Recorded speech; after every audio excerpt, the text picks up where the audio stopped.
네, 안녕하세요. 네, 찬양 감사합니다. 마지막에 울컥해가지고 감격이 돼서 하나님 아버지의 마음을 좀 생각하게 되었습니다. 예수님께서 이 땅에 계실 때에 사람들에게 이 먹고 살 것에 대해서 또 자기들만의 짊어지고 있는 짐을 가지고 염려하고 있는 그러한 사람들에게 너희가 악한 부모라도 자녀에게 좋을 걸 줄 줄 알지 않느냐라고 하시면서 하물며 하늘에 계신 너희 아버지께서 너희의 필요를 공급하지 않으시겠느냐라고 물으셨던 것이 좀 기억이 났습니다. 오늘은 어린이의 날이죠. 그래서 어린이들은 아래층에서 아마 선물도 받고 좋은 것들을 얻을 텐데요. 저희가 유평교회 오래 계셨던 분은 아시겠지만 교회 절기에 따라서 말씀을 준비하지도 않고 저희 크리스마스 때 계시록 했던 거 기억나시나요? 네. 저희는 그렇습니다. 그런데도 이번 연도에 5월 5일은 주일, 5월 8일은 수요일, 또 5월 15일은 또 수요일 이렇더라고요. 그래서 하나님께서 이런 특별한 기회가 있을 때에 우리에게 또 부모에게 자녀에게 꼭 필요한 말씀을 주시면 좋겠다라는 마음으로 오늘의 말씀을 좀 준비했습니다. 하나님의 약속된 복을 받는 어린이라는 제목으로 여러 본문들을 찾아보면서 말씀을 전하겠습니다. 하나님의 약속된 복을 받는 어린이입니다. 오늘 어린이날이라고 말씀을 드렸는데 누가 이 날을 제정했는지 그 기원에 대해서 혹시 알고 계십니까? 누가 만들었는지 아시나요? 네, 소파라는 사람이, 외국 사람 아니고요. 방정환 선생님이라고 불리는 사람이 만들었다라고 알려져 있습니다. 이 날이 제정된 그 의의가 무엇이냐라고 물어본다면 이렇게 대답을 하더라고요.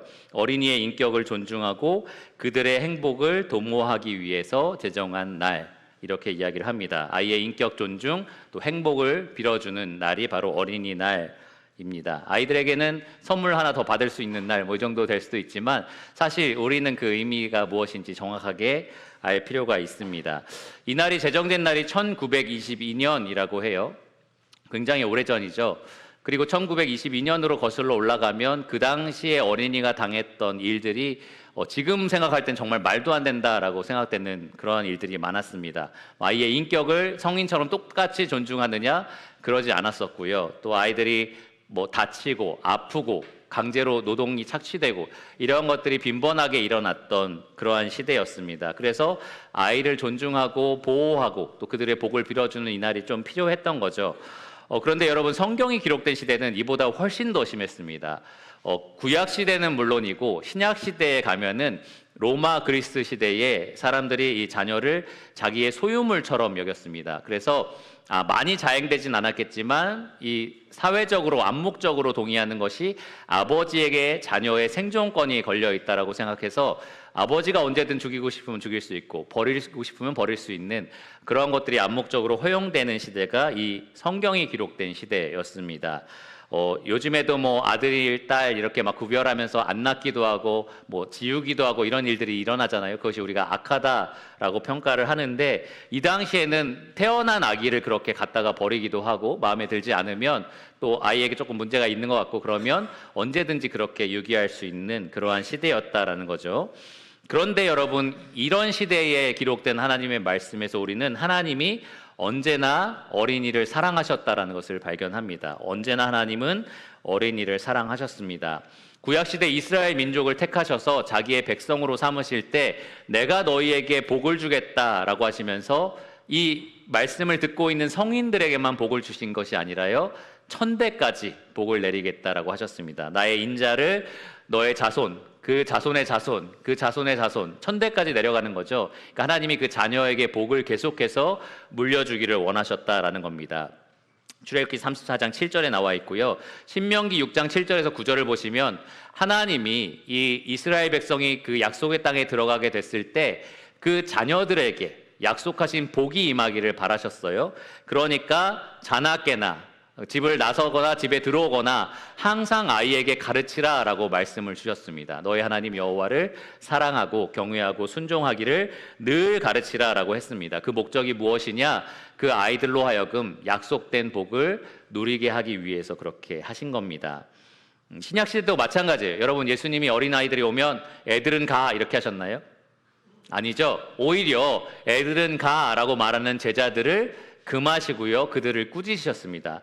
신약 성경에 보면 노하셨다라는 표현도 나와요. 제자들의 그런 행위를 예수님은 아주 나쁘게 보신 겁니다.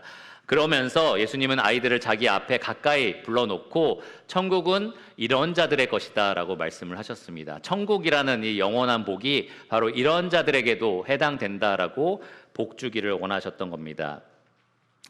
그래서 오늘은 하나님이 이렇게 일관성 있게 늘 사랑하시고 복 주기를 원하셨던 이 어린이를 우리가 존중하고 그들의 행복을 도모하는 마음으로 어떻게 하면 하나님이 그들에게 약속하신 복을 그들이 받게 할 수 있을까? 이것에 대해서 좀 말씀을 통해서 살펴보려고 합니다. 먼저 어린이는 몇 살까지일까요? 네, 만 18세 미만까지가 어린이라고 되어 있더라고요. 그러니까 만 17세까지가 어린이인 겁니다. 지금 현재 18세인 사람도 어린이에 해당이 되죠. 정확한 이 근거는 모르겠지만 유엔에서 청년을 65세까지라고 정한 걸 보면은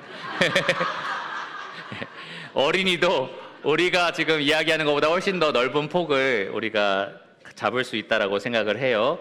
보통은 그래서 집에서 독립하기 전, 그러니까 20살 정도 대학을 위해서 독립을 하니까 19세까지 이렇게 좀 넓게 어린이에 해당한다라고 말할 수 있을 겁니다. 그래서 이 가운데 지금 그 나이에 해당되는 친구들이 있죠. 이 말씀을 잘 들으시고 어떻게 하면 하나님 복을 받을 수 있을지 생각해 보시고요.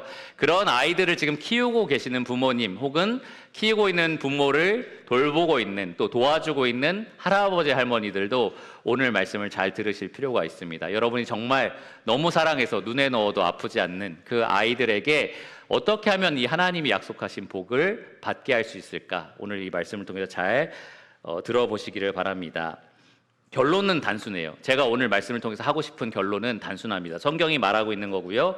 아주 단순한 결론입니다. 하나님의 약속된 복을 받는 어린이는 반드시 부모를 공경해야 한다. 마음에 드십니까? 네, 마음에 드시나요? 부모님들 좋으십니까? 네, 부모님들 속으로 아마 환호성을 치면서 지금 아래에 있는 애들 어떻게 데리고 올 수 없나? 뭐 이런 생각도 하실 수도 있어요. 그런데 여러분 이 말씀이 그냥 엄마 아빠 말씀 잘 들어야 돼 이러한 단순한 훈계라든지 잔소리가 아닙니다. 이게 진짜 하나님이 이 인생에 두신 약속된 말씀이다라는 겁니다. 우리 인생에 두신 하나님의 분명한 뜻이고요. 현세에 우리 아이들이 얻을 수 있는 복뿐만 아니라 내세에 영원토록 누리게 될 복과 직결되어 있는 하나님의 약속된 언약의 말씀입니다. 그래서 이 말씀을 듣는 모든 어린이 그리고 그 어린이를 사랑하는 모든 어른들이 오늘 말씀을 잘 듣고 순종하여서 하나님 약속하신 복을 풍성하게 누리기를 간절히 바랍니다. 첫 번째로 이 하나님께서 어린이에게 요구하신 뜻이 분명하다고 제가 말씀을 드렸어요. 자기 부모를 공경하는 것. 그런데 이 하나님이 이 기뻐하시는 이 뜻에 어린이가 순종하게 하려고 하나님은 긍정적으로 복이 있다라고 말씀하실 뿐만 아니라 부정적으로 그렇게 하지 않을 경우 저주가 있다라고도 말씀을 하셨습니다. 부정적인 방법으로 여러분 부모는 자녀에게 가르치기도 하죠. 너 이거 하면 이런 좋은 일이 있어 라고 가르치기도 하지만 너 이거 하지 않으면 이런 반대로 나쁜 일이 있어 라고 가르치기도 합니다. 하나님도 똑같으세요. 우리 어린이들에게 복을 주시기 위해서 긍정적으로 가르치기도 하지만 부정적으로 부모를 공경하지 않을 때는 이런 벌이 있다, 이런 심판이 있을 거다라고 하나님 분명하게 엄중히 경고를 하셨습니다. 그래서 첫 번째로 하나님의 약속된 저주를 받는 어린이에 대해서 먼저 살펴볼 건데요. 출애굽기 21장 15절에 보면 이렇게 말씀하고 있습니다. 자기 아버지나 어머니를 치는 자는 반드시 죽일지니라. 출애굽기 21장 17절에는 이렇게 기록되어 있어요. 자기 아버지나 어머니를 저주하는 자는 반드시 죽일지니라. 어린이날에 정말 적합한 성경 구절이 아닐 수 없습니다. 여러분 냉장고에 붙여놓으시고 오늘 어린이날 기념으로 오늘 본문 말씀이야 라고 하면서 아이들에게 보여주시기 바랍니다. 그런데 여러분 자녀가 부모에게 얼마 정도의 폭언을 하고 어느 정도의 폭력을 행하면 이 법을 적용할까? 여러분마다 생각이 아마 다를 겁니다. 각각 사람마다 이 정도는 우리가 참을 수 있고 이 정도는 인내할 수 있지만 이거 정도를 넘어서면 우리는 반드시 벌해야 돼 라고 생각을 하실 수 있습니다. 그런데 공통적으로 우리가 다 동의해야 하는 것은 하나님이 아이가 부모에게 함부로 말하거나 함부로 행동하는 것을 그냥 가만히 두고 보지 않으신다라는 거예요. 이것을 굉장히 악한 것으로 보신다라는 겁니다. 이러한 하나님의 판단 기준에 대해서는 우리 모두가 다 동의를 해야 합니다. 얼마나 무섭게 이것을 경고하느냐? 엄격한 처벌인 반드시 죽일지니라, 사형이라는 것을 하나님께서 이야기를 하세요. 무시무시한 법을 이 아이들에게 적용을 하시는 겁니다. 이 법을 그러면 실제로 어떻게 적용하게 됐을까요? 이스라엘 백성들이 애들이 말을 늘 잘 들었는데 어느 날 갑자기 반항하면서 소리를 딱 지르면 너 안 되겠다, 너 오늘 죽어야겠다 이러면서 끌어가서 죽였을까요? 그러니까 이게 진짜로 어떻게 이 법을 적용했을까 좀 궁금합니다.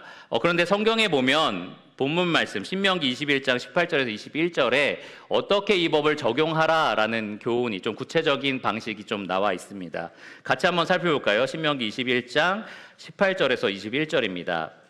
구약성경 294페이지 정도에 있습니다.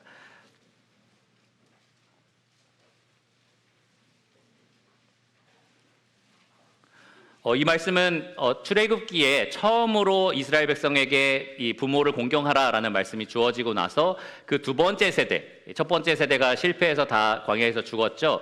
두 번째 세대가 약속의 땅에 들어가기 전에 다시 한번 이 똑같은 교훈을 이 백성들에게 설명하는 내용입니다. 신명기 21장 18절 찾으신 줄 알고 다 같이 한번 읽어볼까요? 시작. 사람에게 완악하고 패역한 아들이 있어 그의 아버지의 말이나 그 어머니의 말을 순종하지 아니하고 부모가 징계하여도 순종하지 아니하거든 그의 부모가 그를 끌고 성문에 이르러 그 성읍 장로들에게 나아가서 그 성읍 장로들에게 말하기를 우리의 이 자식은 완악하고 패역하여 우리 말을 듣지 아니하고 방탕하며 술에 잠긴 자라 하면 그 성읍의 모든 사람들이 그를 돌로 쳐 죽일지니 이같이 네가 너희 중에서 악을 제하라. 그리하면 온 이스라엘이 듣고 두려워하리라. 자, 먼저 이 계명은 아들만 해당되는 게 아닙니다. 여기 아들이라고 되어 있지만 사실 아들과 딸 모두가 다 해당이 됩니다. 그리고 적용 대상은 그냥 가끔 말 안 듣는, 오늘 특별히 마음이 안 좋고 몸이 너무 피곤해서 잠깐 이렇게 어떤 성질을 부린 그런 상태가 아니고요. 이것이 하나의 패턴이 된 이 아이의 어떤 특징이 돼버린 그러한 상황을 말합니다. 완악하고 패역한 어린이라는 거죠. 완악하다라는 것은 자기의 고집이 굉장히 강하다는 거예요. 목이 뻣뻣하다라는 표현도 되어 있습니다. 목이 곧고 뻣뻣한 백성이라고 이스라엘을 말할 때 완악한 백성이라고도 표현을 해요.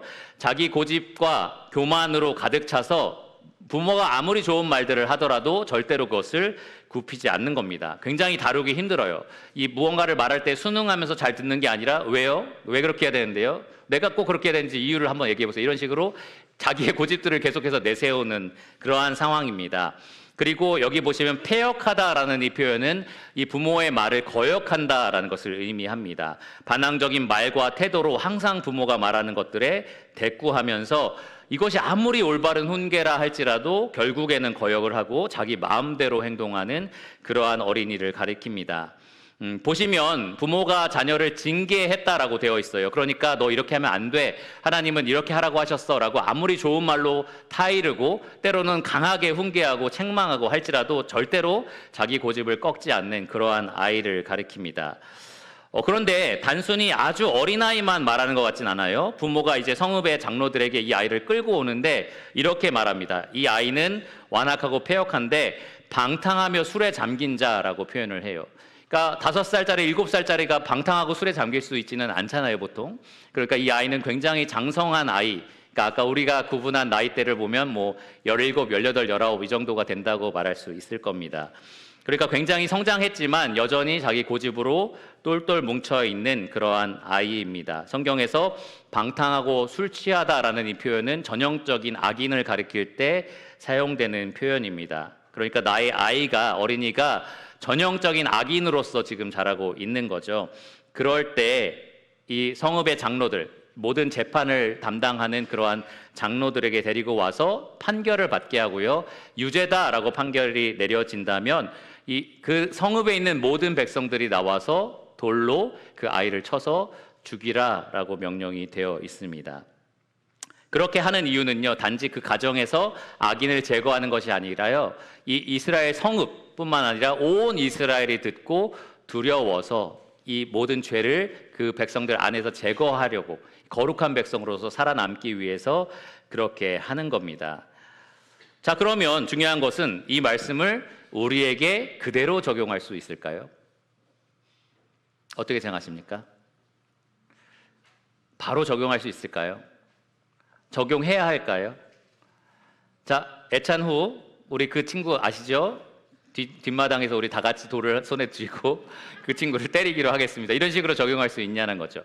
만약에 이것이 교회에게 직접적으로 주어진 명령이라면 이 세상이 아무리 악하게 판단할지라도 우리가 그렇게 해야만 할 겁니다. 그런데 이 명령은 누구에게 주어진 거죠? 구약시대 이스라엘 백성, 이스라엘 민족에게 주어진 법입니다. 구약시대 이스라엘에게 주어진 법의 특징은요, 단지 종교적인 명령이 아니고 그 국가의 법이었다라는 거예요. 형법이었다라는 겁니다. 오늘날 우리는 이 종교적으로 우리가 지켜야 될 하나님의 법이 있지만 동시에 하나님이 세우신 권세를 통해서 실행되고 있는 국법이 있습니다. 형법이 존재해요. 지금도 자녀가 부모를 때려서 심한 상해를 입히거나 아니면 죽이거나 할 경우 국가가 그것을 처벌합니다. 하나님의 사역자가 되어서 검을 그냥 가지고 있는 게 아니다. 하나님의 의를 실천하는 그런 사역자가 되어서 직접 국가가 그것을 다스립니다. 교회 보고 그것을 하라고 하나님께서 말씀하지 않으셨다라는 거예요. 그런데 여러분, 우리가 분명히 알아야 될 것은 구약시대 하나님이나 신약시대 하나님이나 지금 이 시대 하나님이나 이 부모를 공경하지 않고 반항적으로 대하는 자녀에게 하나님이 대하시는 기준은 똑같다는 거예요. 하나님이 그것을 얼만큼 악하게 보시느냐라는 것은 똑같다라는 겁니다. 구약시대 그것을 죽음으로 처리할 정도로 아주 악한 것이다라고 하나님이 보셨다면 지금은 시대가 바뀌었으니까 괜찮아라고 하지 않으신다는 거죠. 동일하신 하나님은 똑같은 그 기준으로 그 죄를 악하다라고 판단하신다라는 겁니다. 그러니까 여러분, 그것을 절대로 가볍게 여겨서는 안 됩니다. 하나님은 영원히 변하지 않는 분으로서 부모에게 반항하고 부모를 거역하는 행위에 대해서 똑같이 악하다고 판단하시기 때문에 그렇습니다. 로마서 1장 30절에 보면 사도 바울이 이 하나님을 거역한, 하나님을 알되 영화롭게 하지도 않고 감사하지도 않는 이 죄인들을 하나님이 그냥 내버려 두셨다라고 해요. 내버려 두셨을 때 그들이 합당하지 못한 온갖 악들을 다 저지릅니다. 여러 가지 살인이라든지 도둑질이라든지 많은 악을 저지르는데 그 가운데 바울이 꼽은 또 한 가지의 악한 일이 바로 부모를 거역하는 일입니다. 부모를 거역하는 일, 죄인의 특징인 거죠. 그리고 바울은 로마서 1장 32절에 이어서 이렇게 말했어요. 이 같은 일을 행하는 자는 사형에 해당한다고 하나님께서 정하셨다. 그러니까 모든 악한 일들 가운데 부모를 거역하는 일, 그것도 하나님께서 사형으로 정하신 아주 악한 죄라는 겁니다. 디모데후서 3장 2절에 보면 바울은 또한 말세에 고통하는 때가 이르면 사람들의 악이 더 이렇게 넘쳐날 거다라고 그 악한 사람들의 특징을 설명을 합니다. 하나님이 사람들이 하나님보다 자기 쾌락을 사랑하고 자기 자신을 사랑하고 이렇게 표현을 하는데 그 가운데 또 하나로 뽑히는 것이 바로 부모를 거역하는 겁니다. 말세에 더 빈번하게 일어날 악한 죄 중에 하나가 바로 부모를 거역하는 죄라는 겁니다. 결론적으로 부모를 공경하지 않고 거역하는 행위는 하나님 보시기에 분명히 뭐라고요? 악이다라는 거예요. 죄라는 겁니다.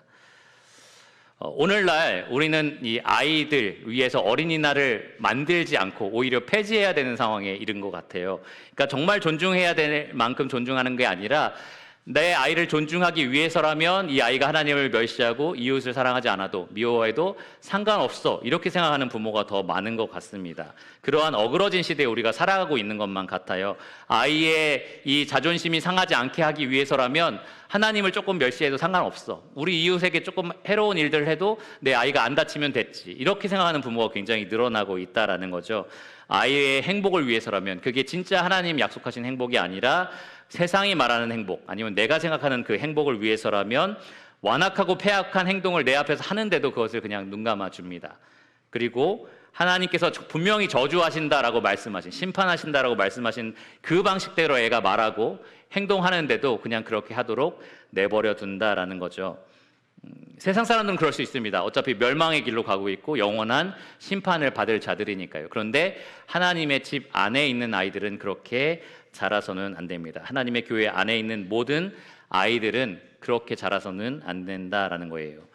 그래서 여러분들, 여기에 계신 19세 이하의 아이들, 손 한번 들어보시겠어요? 네, 좋습니다.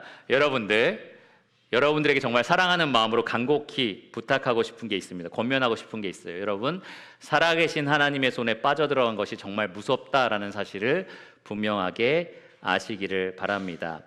부모님은 여러분들을 참아주실 수 있어요. 여러분이 아무리 반항적으로 말하고 아무리 정말 버릇없게 행동하더라도 사랑으로 인내하고 참아주실 수 있습니다. 그런데 그러한 행위들은 결국 하나님의 심판 대상이다라는 것을 여러분 꼭 잊지 마시기를 바랍니다. 여러분이 부모를 친구보다 못한 사람처럼 함부로 대할 수도 있습니다. 부모님은 그것을 인내해 주실 거예요. 그런데 그 행위들이 정말 아무 결과물을 내지 않는다라고 착각하지 말으셔야 한다는 겁니다. 그러한 말, 그러한 태도, 그러한 행동들이 결국에는 여러분에게 떨어질 하나님의 저주를 가져오게 된다라는 겁니다. 하나님은 그러한 반항을, 그러한 거역을 반드시 심판하실 겁니다. 여러분의 그 굳은 목과 이 교만한 마음은 결국 부모가 이야기하는 모든 좋은 것들을 다 거역하게 만들어요. 그래서 이 땅에서 정말 부모 말대로 따른다면 복을 받을 수도 있는데 그 복을 여러분들이 내팽개치게 되는 겁니다. 그리고 거기서 끝나는 게 아니에요. 부모가 말하는 영원한 복을 누릴 수 있는 그러한 은혜로운 길들도 여러분들은 그 결국 교만한 마음으로 거역하게 될 겁니다. 끝끝내 그 은혜의 구원을 여러분들은 차버리게 될 거고요. 하나님이 약속하신 그대로 그 약속된 저주를 받게 될 겁니다. 그러니까 지금 그렇게 계속 반항적으로 부모에게 하시면 안 되고요. 계속해서 부모를 거역해서는 안 됩니다. 그러한 행위에는 반드시 하나님의 약속된 저주가 따르기 때문입니다. 자, 두 번째로 그러면 좋은 측면에서 좀 말씀을 드리겠습니다. 긍정적인 이유예요. 우리가 부모를 공경하고 어린이가 부모를 공경하고 부모에게 순종해야 되는 부정적인 측면에서의 이유는 그렇게 하지 않을 때 하나님이 저주하시기 때문에 그렇다면 긍정적인 측면에서는 부모를 공경하고 순종할 때 하나님이 복을 주시기 때문이다라는 겁니다. 출애굽기 20장 12절에 보시면 너의 부모를 공경하라. 그리하면 너의 하나님 여호와가 너에게 준 땅에서 너의 생명이 길리라. 이렇게 약속되어 있습니다. 너의 생명이 길리라. 조금 완곡하게 표현하면 오래 살고 싶어? 그러면 부모님 말씀 순종해. 이렇게 들립니다. 그렇죠? 오래 살고 싶고 아프지 않고 잘 길게 살고 싶으면 부모님을 공경해야 돼 라고 말하는 것 같습니다. 그런데 단순히 무병장수한 그 긴 삶을 약속한 게 아니고요. 나중에 신명기 말씀해 보면 일반적인 복도 여기에 포함이 됩니다. 하나님께 받을 복이 여기에 해당이 된다라는 거예요. 방금 읽었던 출애굽기 20장 12절은 10계명 중에 한 말씀입니다. 10가지의 계명으로 하나님이 구약의 모든 계명들을 다 요약해서 제시하셨는데 그 중에 하나가 부모를 공경하라예요. 그리고 첫 번째 4가지는 다 하나님과 수직적인 관계에서 주어진 명령입니다. 하나님을 사랑하라로 요약될 수 있다면 두 번째로 이웃을 사랑하는 말씀 중에 가장 첫 번째 계명으로 나온 것이 바로 부모를 대상으로 하는 계명이다라는 거예요. 부모를 공경하라. 그리고 이 계명이 사도 바울의 에베소서 6장 2절에 말하고 있는 것처럼 약속이 따라오는 첫 계명입니다. 10계명은 이렇게 할 때 이렇게 될 거야 라는 약속을 하나하나 연결시키지는 않았어요. 그런데 이 부모를 공경하라라는 계명에는 그러면 너가 장수할 거다라는 약속이 따라옵니다. 그리고 아까 말씀드린 것처럼 이 생명이 길다라는 표현은 단순히 무병장수할 거다라는 것이 아니고요. 신명기 5장 16절에 보면 모세가 새로운 세대에게 이렇게 다시 설명을 했습니다. 너는 너의 하나님 여호와께서 명령한 대로 너의 부모를 공경하라. 그리하면 너의 하나님 여호와가 너에게 준 땅에서 너의 생명이 길고 복을 누리리라. 그러니까 단순히 생명이 길다가 아니라 형통한 삶, 복을 누리는 삶을 얻게 될 거다라는 약속이 이 부모를 공경하라는 계명에 따라옵니다. 그런데 여러분 이런 생각하실 수 있어요. 이 계명도 그러면 구약 시대에만 제약된, 그러니까 구약에 약속된 땅에 들어가게 된 이스라엘 백성에게만 해당되는 그러한 복이 아닌가요? 라고 생각하실 수도 있습니다. 그런데 그렇지 않습니다. 이게 이스라엘 민족, 그 나라 사람에게만 해당되는 게 아니고 또 그 약속된 땅, 그 지역에서만 해당되는 약속이 아니에요. 이 말씀은 오늘날 우리에게도 적용되는 그러한 약속입니다. 그래서 에베소서 6장 2절에 바울이 이것이 약속 있는 첫 계명이니까 우리도 지켜야 된다라고 말을 했던 겁니다. 예수님은 바리새인들 중에서 자기의 전통을 내세워서 부모를 공경하라는 하나님의 말씀을 폐하려고 하는 그들의 행위를 강력하게 꾸짖으셨습니다. 그러면서 너의 부모를 공경하라고 모세가 가르치지 않았느냐라고 그들에게 여전히 이 말씀이 해당된다라는 것을 분명하게 보여주셨습니다. 그리고 바울도 이 새 언약의 백성인 여러분들, 이 교회에게 반드시 따라야 할 하나님의 계명으로서 아버지와 어머니를 공경하라. 에베소서 6장 2절 우리가 공경하는 태도로 대하라는 거고요. 또 골로새서 3장 20절에 보면 모든 일의 부모에게 순종하라라고 이렇게 명령을 하고 있습니다. 교회에게 직접 주어진 명령이에요. 부모에게 공경하고 부모에게 순종하라. 이 분명한 명령이 우리에게 주어졌습니다. 이것이 주님을 기쁘시게 하는 일이요 이것이 주님 안에서 옳은 일이다라고 분명하게 밝혔습니다.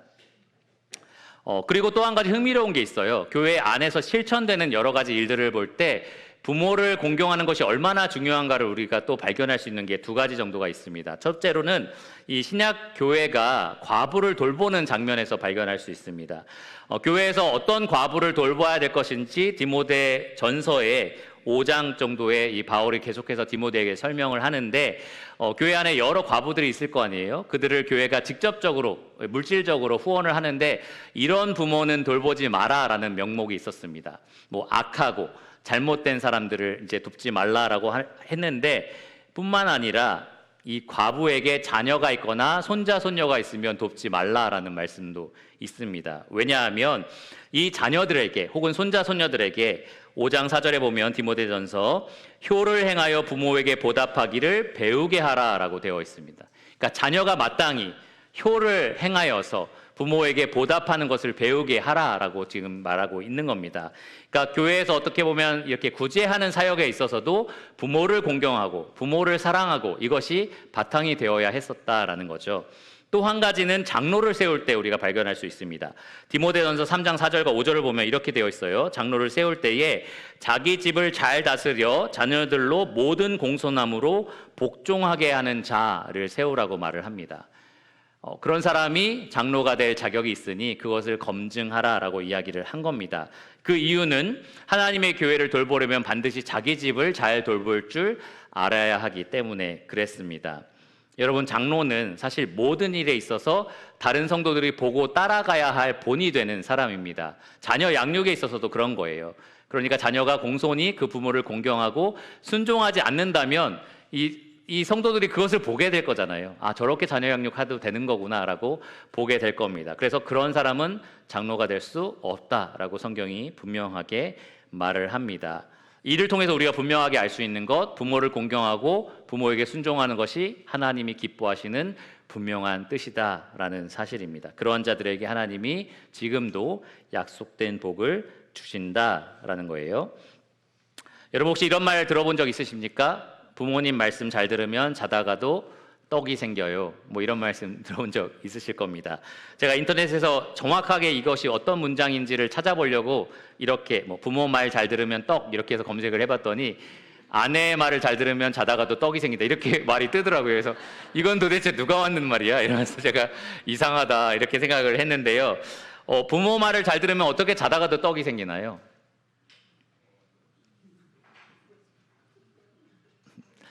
왜냐하면 부모는 자녀가 자고 있는 동안에도 어떻게든지 먹고 싶다고 하면 떡을 구워에다가 줄 자녀를 사랑하는 존재이기 때문에 그렇습니다. 그렇죠?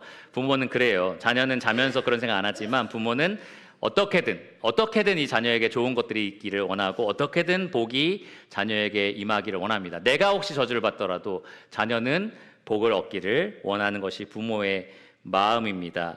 그러니까 사실 세상적인 부모, 이 세상에 속한 부모도 자녀에게는 좋은 것을 줄 아는 거예요. 어떻게든지 자녀가 좋은 길로 가기를 원하고 좋은 것들을 누리기를 원하는 것이 모든 부모의 마음입니다.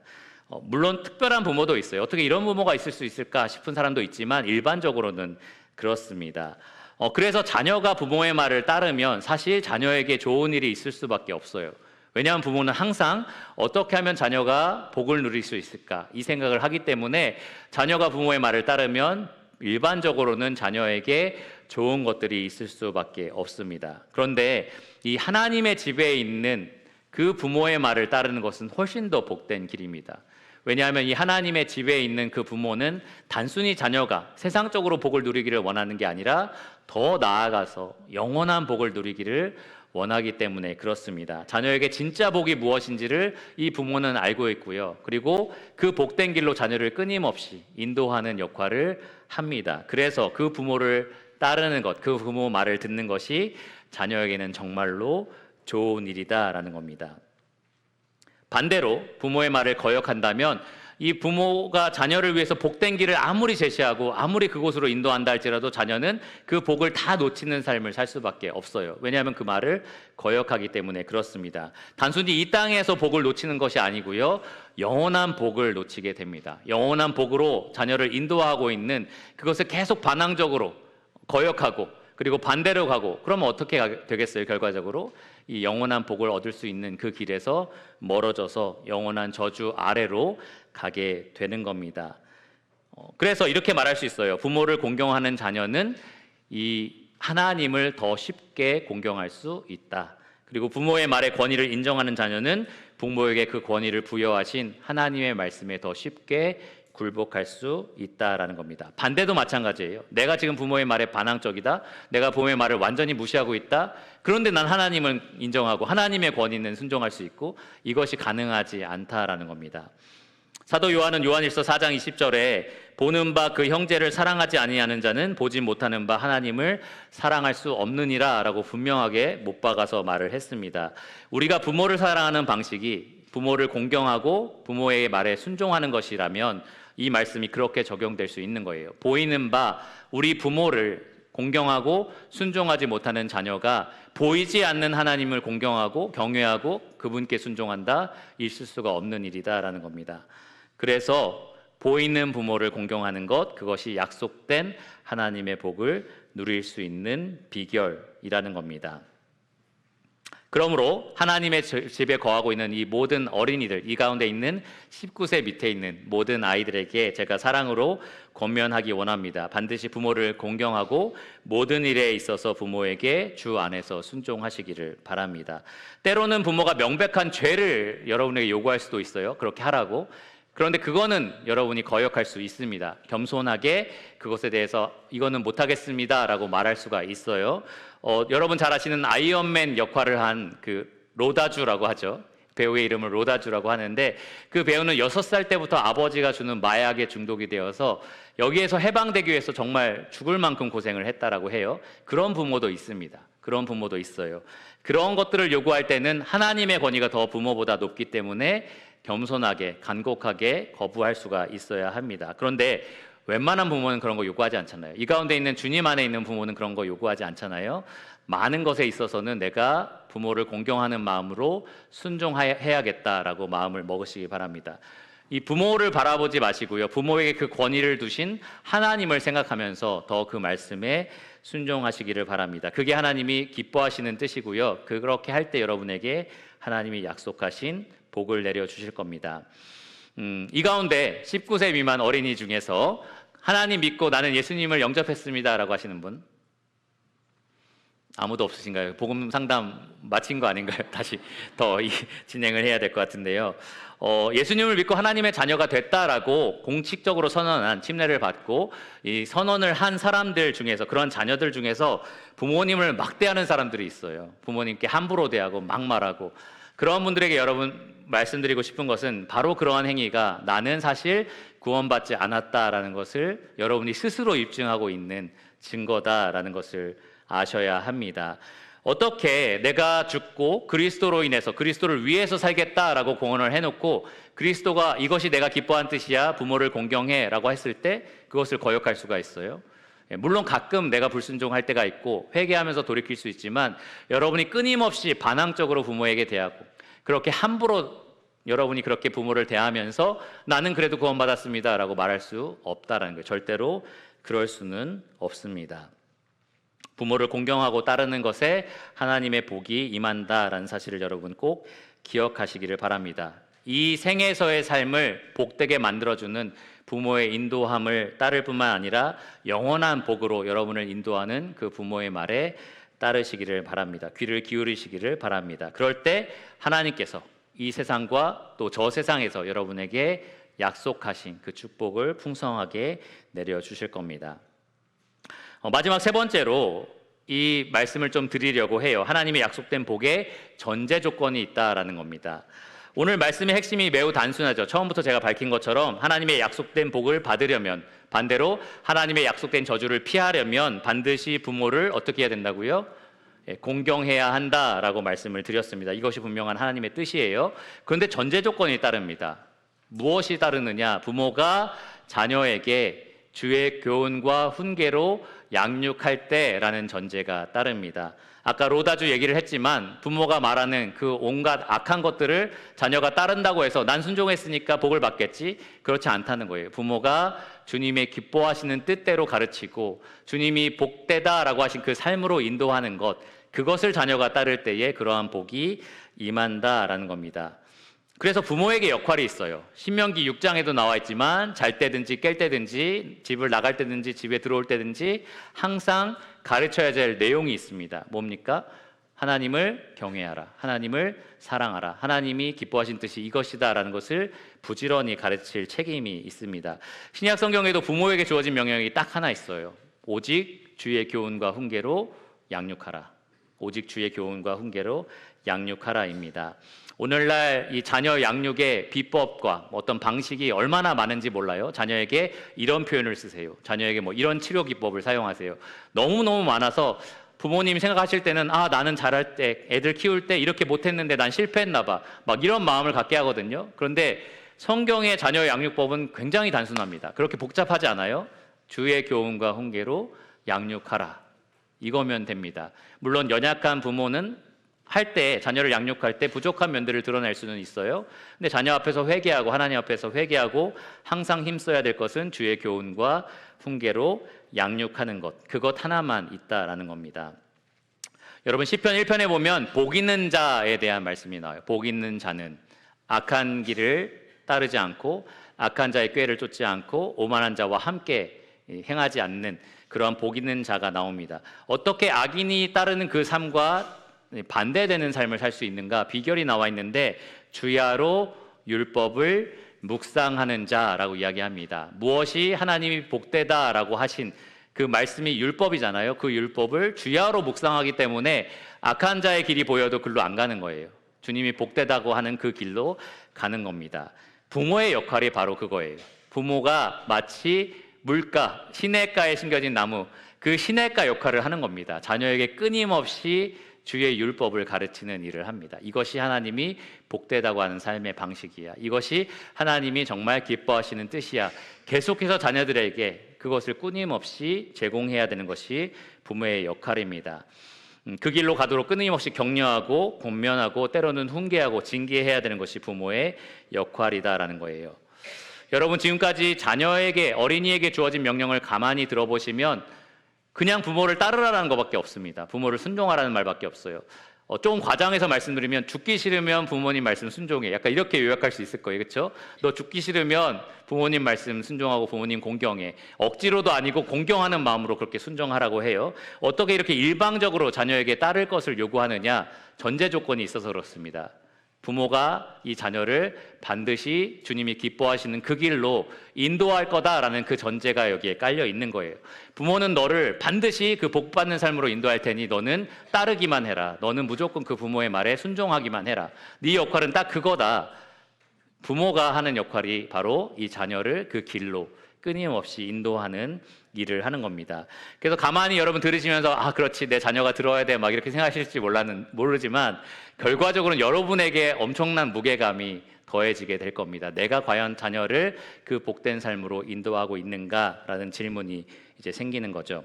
여러분 오늘 저녁에 여러분의 아이가 나이랑 상관없이 잠이 잘 오지 않아서 여러분을 찾아왔다고 한번 생각해 보세요. 그리고 문을 두드리면서 저 잠깐 할 말이 있어요.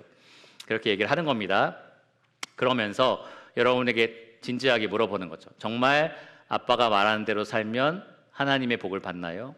정말 엄마가 늘 말하는 그 삶대로 살면 하나님 약속하신 그 복을 제가 누릴 수 있나요? 여러분 그럴 때 그럼 내가 말한 대로만 하면 돼 라고 말씀하실 수 있을까요? 그게 오늘 던져지는, 이 부모에게 던져지는 질문입니다. 내가 평소에 늘 너에게 끊임없이 말하고 있는 거 있잖아. 그것대로만 살면 정말 넌 하나님의 복을 받을 수 있어. 여러분 정말 이럴 수 있냐라는 겁니다. 내가 맨날 얘기하는 거, 학원 시험 잘 봐야 돼 이런 말 엄청나게 한 거 그거대로 살면 영원한 복을 누릴 수 있어라고 이렇게 말할 수가 없잖아요. 그러니까 여러분 정말 자녀에게 가장 우선순위가 되는 이 주의 교훈과 훈계를 끊임없이 가르치고 있는지 그것으로 여러분을 점검해 보시기 바랍니다. 그래서 여러분의 아이는 정말 여러분을 따르기만 하면 되는, 여러분이 말하는 대로 그대로 순종만 하면 되는, 그러면 하나님의 약속된 복을 받을 수 있는 그러한 자녀 양육에 힘쓰시기를 바랍니다. 자녀가 어릴 때와 성장할 땐 좀 다릅니다. 여러분 자녀가 아직 어리다라고 할 때는 끊임없이 부모를 공경하고 순종하는 그 방식이 습관이 되도록 훈련할 필요가 있어요.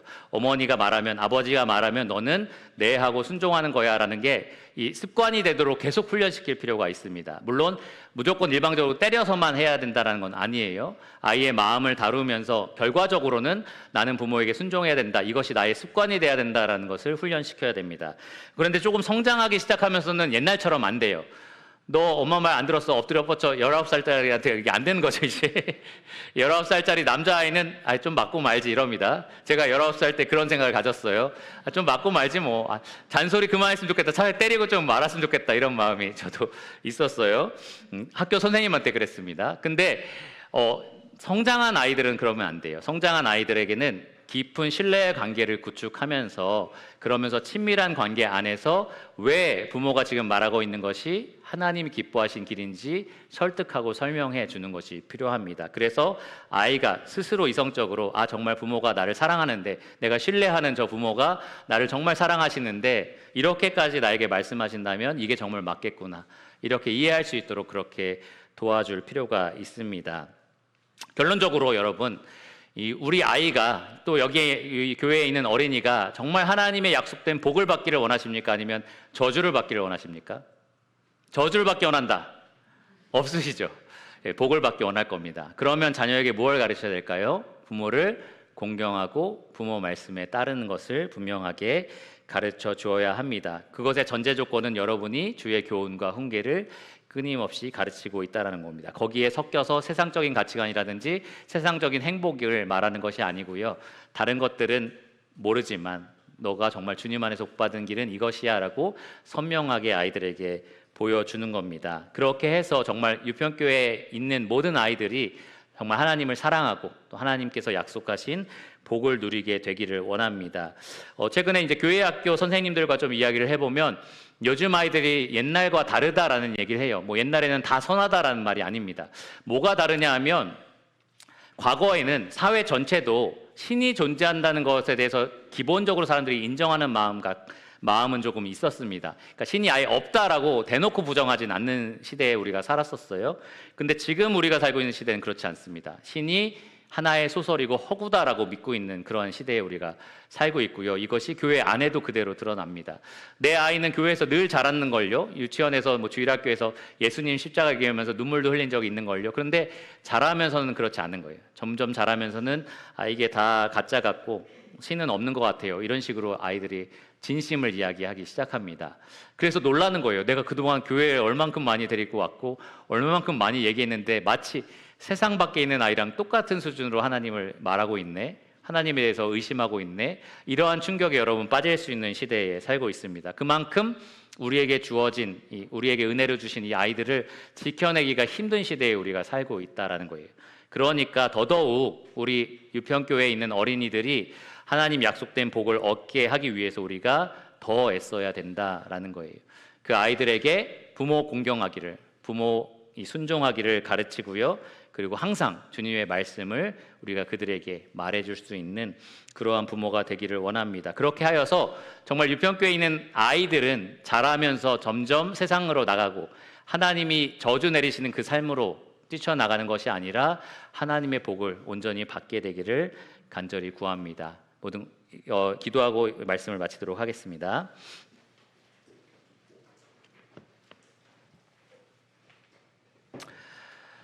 하나님 감사합니다. 우리 유평교회에 하나님이 허락하신 아이들이 얼마나 많은지 또 그 아이들이 얼마나 우리에게 사랑스러운지 모릅니다. 하나님이 귀한 아이들에게 우리가 간절히 원하는 것이 있다면 그들이 하나님 기뻐하신 길로 행하여 하나님의 영원한 복을 누리게 되는 겁니다. 하나님 매일매일 일상의 삶 속에서 우리가 아이들을 훈계하고 지도할 때에 때로는 이 영적인 축복과 아무런 관계없는 말을 하는 것 같아 보일 때도 있지만 하나님 우리가 말씀으로 오늘 깨우쳐 주신 것처럼 우리가 하는 모든 말과 우리가 하는 모든 양육이 결국에 그 아이들을 복의 근원이신 하나님께로 인도하는 목적을 갖는다는 것을 오늘 잊지 않고 기억하게 하여 주시기를 원합니다. 하나님 또 우리 유평교회에 있는 모든 아이들이 하나님의 약속된 복을 누리게 하여 주시기를 원합니다. 이 땅에서뿐만 아니라 영원한 하나님 나라에서 영원한 축복을 누리게 하여 주시기를 원합니다. 하나님 한 사람도 하나님의 이 무서운 저주, 무서운 심판 아래 결국에 발견되지 않도록 주님께서 그 아이들을 지켜주시고 잘못된 길로 가고 있는 아이가 있다면 주님께서 돌이켜 회개하게 하여 주시기를 간절히 구합니다. 우리의 간절한 기도와 또 우리가 하나님 말씀대로 살아갈 때에 하나님 약속하신 복을 우리 자녀에게 또 그 자녀에게 계속해서 내려주시기를 인자함을 보여주시기를 간절히 구합니다. 모든 것을 예수님 이름으로 감사하며 기도드렸습니다. 아멘.